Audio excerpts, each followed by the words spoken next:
Salam, mən Səadət müəllimə. Sizə kimya, biologiya fənnini tədris edəcəm. Bugün isə 7-ci sinif yeni biologiya dərsliyindən 1.5-ci mövzu olan bitki və heyvan hüceyrələrinin quruluşu mövzusunun izahına baxacağıq.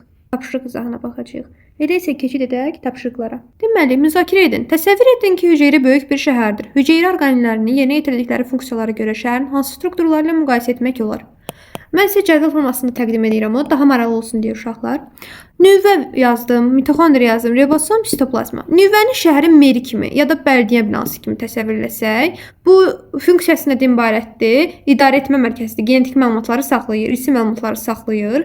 Mitoxondri elektrik stansiyası kimi düşünə bilərik, şəhər strukturu ilə müqayisədə enerji istehsal edir. Ribosom fabriklər kimi düşünə bilərik, məsələn, züla sintezi ola bilər. Sitoplazma şəhərin ümumi sahəsi ya da infrastrukturu ola bilər. Bu da yəni orqanellərin yerləşdiyi mühitdir də, sitoplazma bilirik, yarımaye mühitdir.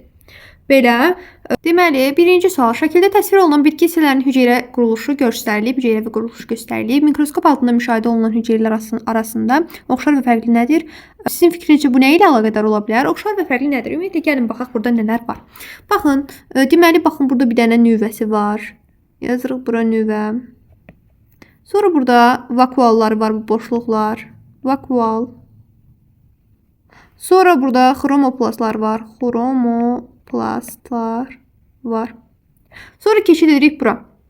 Yəni elodoya bitkisinə baxırıq mikroskop altında. Burada görürük ki, çoxlu nüvələr var. Bunda bir dənə nüvə var idi, amma bunda isə çoxlu nüvələr var. Bu yaşıl olanlar xloroplastlardır. Xloroplastlar. Bu vokaldır. Vokalda yazdıq. Burada baxırıq ki, ümumiyyətlə bilirik ki, xromoplastlar dərsdə oxumuşuqsa bilirik ki, qırmızı, narıncı və sarı rəngli olur. Bu da qırmızı olduğuna görə xromoplast yazdım. Oxşar cəhətləri nədir? Nüvələrin olmasıdır. Fərqli cəhət də odur ki, birində nüvə çoxdur, birində nüvə bir dənədir. Vakualların olması oxşar cəhətdir. Burada sizə qeyd edeyim qısa şəkildə bir dəqiqə. Aha, yazdım. Oxşar cəhəti vakualla nüvəyə malik olmasıdır. Fərqli cəhəti isə deməli pomidor letində xromoplastın, elodiya yarpağında isə xloroplastın olmasıdır. Yazdıq. Sonra keçirik ikinci suala. İkinci sual. Quraqlıq zamanı su çatışmır, bitkinin yarpaq və gövdələri quruyur. Bu niyə baş verir? Çünki su çatışmayanda hüceyrə şirəsi azalacaq, turqor təzyiqinə zəmin yaranmayacaq, beləliklə yarpaq və gövdələr quruyacaq.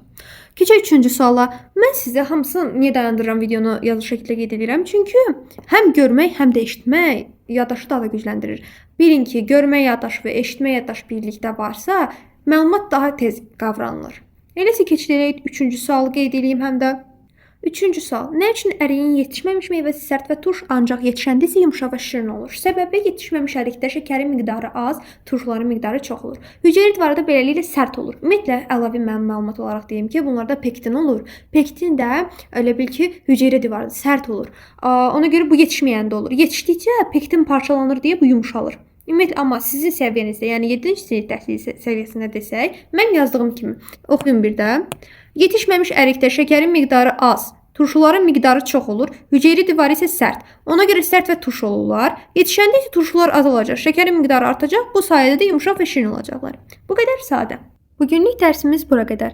Gələn videolarda hansı dərslərin, test nümunələrin, tapşırıqların izahını istəyirsinizsə, şərh bölməsində qeyd etməyiniz kifayətdir. Gələn dərslərdə görüşənədək. Sağ olun.